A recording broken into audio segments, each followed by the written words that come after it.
ஹல்லேலூயா ஸ்தோத்திரம். தினம் நடக்கும் சம்பவம். ஒரு இடத்துல இருந்து உட்கார்ந்து பேசிக்கிட்டு இருந்தோம். அப்போது ஒரு சமுதாயத்து சங்க தலைவர்களை அடிதடி ஆயிடுச்சு. அப்போ எல்லாரும் அதிசயமாக பார்க்குறாங்க, என்னையா இது பெரிய சமுதாயம், பெரிய கோஆப்ரேட்டிவ், பணத்தில் பொருளாதாரத்தில் எல்லாம் முன்னேறி இருக்காங்க, மிக்க ஜனங்களோட அவங்க சேர மாட்டேங்கிறாங்க, சாப்பிட மாட்டேங்கிறாங்க, ஆனால் இப்போ அவங்களுக்குள்ளேயே அடிச்சுக்கிறாங்களேன்னாங்க.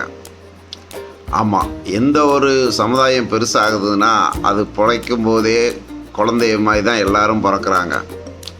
அதில் ஒரு சில ஞானவான்கள் கடவுள் கிருபையால் இந்த சமுதாயத்து ஜனங்களை நம்ம உயர்த்துவோன்னு சொல்லி ஒத்துமையை கூட்ட உற்பத்தி பண்ணி அவங்களுக்குள்ள நல்ல ஒழுக்கங்களை கற்றுக் கொடுத்து நல்வழியுடைத்தி முயற்சித்து வரும்போது அங்கே சில களைச்செடிகள் முளைக்கும்.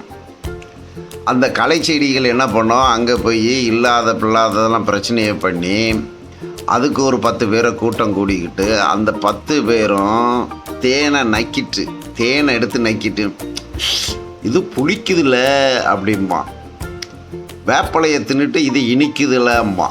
அதுதான் வேதம் சொல்லுது, அவர்கள் துன்மார்க்கர்கள் கூட்டம். ஆமாங்க, இது எங்கே நடக்கலை? ஒரு வீட்டாரே சத்துருக்கள்.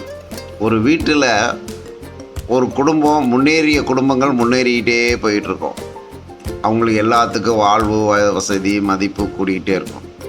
சில குடும்பங்கள் பின்னேறிக்கிட்டே இருக்கும். அந்த பின்னேறதுக்கு அவங்களுடைய குணாதிசயங்களும் அவங்களுடைய செயல்பாடுகளும் அவங்க வார்த்தைகளும் அவங்களுடைய எண்ணங்களும்.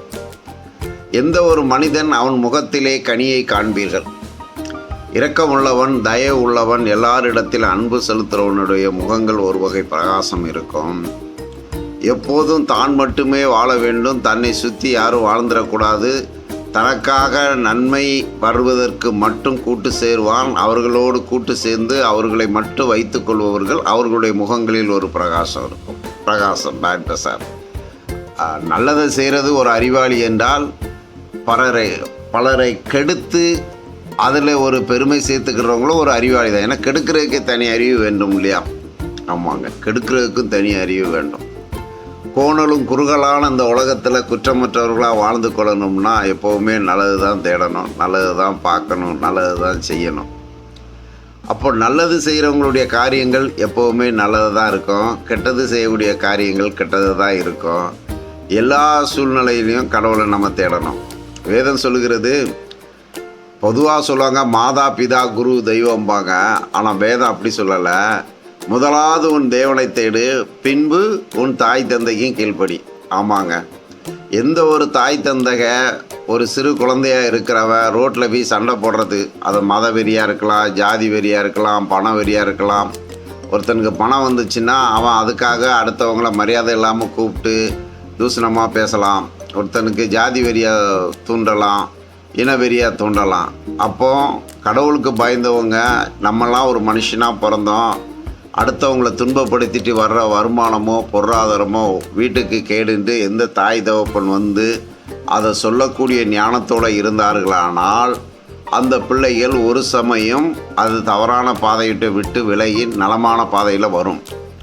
ஒரு தாயும் தகப்பனும் துன்மார்க்க கூட்டங்களோட சேர்ந்துக்கிட்டு சுய லாபத்துக்காக, சுய சம்பாத்தியத்துக்காக, தன்பெருமைக்காக சக மனிதர்களும் சக மிருகங்கள்கிட்ட கூட கொடுமையாக நடந்துக்கிறது முள் செடியை போன்றது. முள் செடிக்கு எந்த உரமுங்கிறமும் போடமுண்டா, பாட்டுக்கு வளரும்.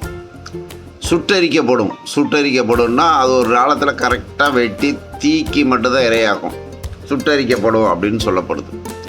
அப்போது நீதிமான், வேதம் சொல்லுகிறது, துன்மார்க்கனுக்கு நேரிடுவதை நீதிமான்களின் கண்கள் காணும். ஆமாம், அவன் செய்கிற அக்கிரமம் அநியாயத்துக்கு ஒரு நாள் ஏன்கான் டுமில்னு சுட்டுருவாங்க. அப்போ அவன் துன்மார்க்கமாக செய்கிறது, துன்மார்க்க வளைகிறதுக்கு அவன் மட்டுமே குற்றம் இல்லை, அவனை சார்ந்தவர்கள், அவனை சப்போர்ட் பண்ணுறவர்கள், அவர்கள் எல்லாத்தையும் ஒரு உலகத்தை கடவுளே படைச்சி வச்சுருக்கார். நீதிமானை துன்மார்க்கனையும் நானே உருவாக்கணுன்ட்டு தெளிவாக சொல்கிறார். அல்லேலூயா, ஆமேன்.